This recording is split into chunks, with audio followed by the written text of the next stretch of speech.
Australia's housing crisis has hit boiling point.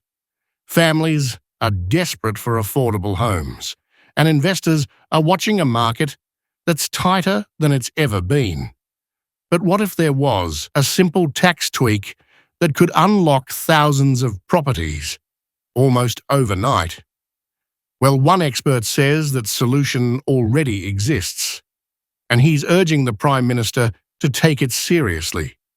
Meet Bob Morton, co-founder and director of the Property Clearance Company. He's come up with a proposal that's surprisingly straightforward, but could have a massive impact on supply. Here's the idea. Let families claim a tax deduction for the cost of professional clearance services when they sell a home after a loved one passes away, or when that person moves into aged care. Simple, right? But powerful. If you've ever been through that process, you'll know how overwhelming it can be, sorting through decades of possessions, doing repairs, cleaning, and getting the property market ready. It's a huge emotional and logistical job. For many families, that means the home sits empty for months, and every month it sits, that's another property taken out of Australia's already tight housing market. Morton's argument is simple. If the government made those professional clearance costs tax-deductible, families would move faster.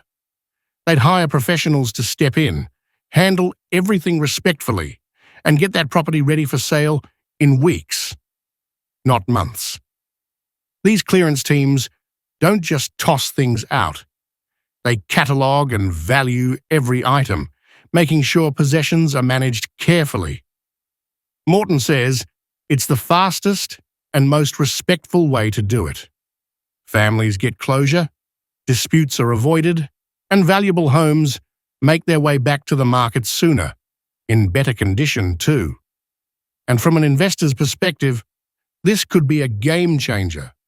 We're talking about thousands of underutilized properties, many in prime, established suburbs, that could suddenly be unlocked and reintroduced to the market. That's fresh stock, more transactions, and potentially more opportunities for investors looking to buy into tightly held areas. Morton points out that right now there are thousands of homes sitting idle because families are simply paralyzed by the size of the task. A small, targeted tax incentive could flip that dynamic, speeding up the turnover of housing stock and helping meet demand, without needing massive new construction programs. It's a win-win. He's already approached the Prime Minister's office about the idea, calling it an easy thing to do that could make a real difference. And he's right. The policy's simple. It doesn't cost much, and it only kicks in if the property is sold. So if a family keeps or rents out the home, no deduction applies. That means the incentive is clear. Get the property market ready and sell it. Now, this idea alone won't solve Australia's housing crisis, but it's the kind of practical, low-cost reform that could make a real dent in the problem. It helps families, speeds up supply, and gives investors more opportunities in an otherwise choked market. Sometimes, the smartest solutions aren't the biggest. They're just the simplest. So what do you think? Should the government introduce a tax deduction to get more homes back on the market? Let me know your thoughts in the comments. Imagine owning a brand new designer home built in just 40 days for around $80,000. Sounds impossible, right? Well, a US startup called Capsule says it's not only possible, it's about to happen right here in Australia. Capsule, founded by entrepreneur Ali Zaidi, has announced a $10 million investment to bring its modular designer pods to Australia.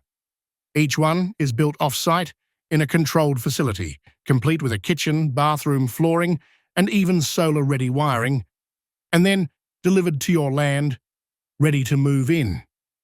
Think of it like ordering a tiny luxury home, the way you'd order a new car. Ali Zaidi says this isn't just a housing company, it's a revolution. In his words, in 30 to 40 days, we can build a space that changes a life, powers a business, or builds a community. Capsule's designs have that clean, Scandinavian-inspired look. Lots of timber, natural light, and minimalist styling. And they're not just for first home buyers. They're attracting interest from retirees, Airbnb hosts, and even developers planning eco-resorts and capsule villages across regional Australia. Instead of spending years building a traditional home, buyers can get a modern, beautifully designed space in a matter of weeks, for a fraction of the cost.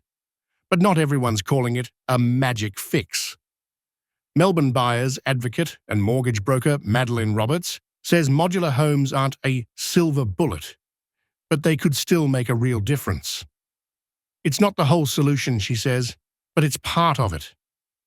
They're fast, practical, and affordable, a good option for families who want to add a separate space for grandparents or adult kids.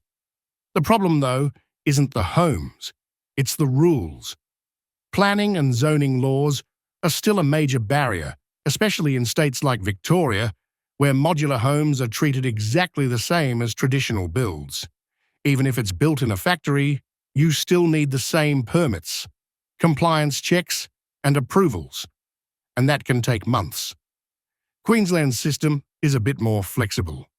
Any modular home over $11,000 still needs a permit, but the process can move faster for temporary or relocatable dwellings. In New South Wales, things get a little more complicated. Relocatable and flat-pack homes fall under the Manufactured Homes and Movable Dwellings framework, meaning most still need development consent if they're used as permanent housing. And that leaves a lot of smaller builders stuck in limbo.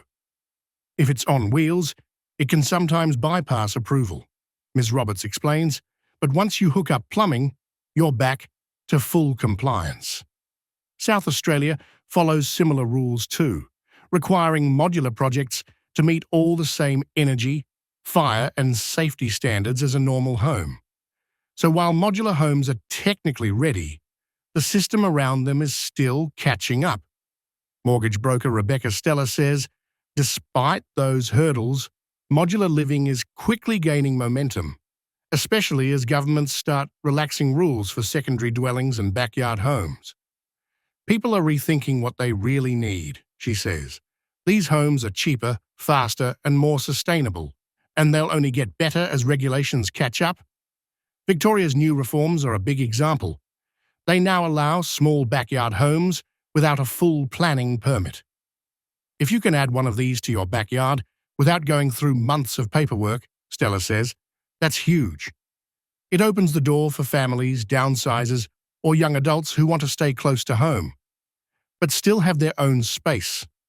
Interest is strongest in lifestyle regions like Torquay, Lorne, and Byron Bay, where people want flexible guest spaces, studios, or short-stay rentals.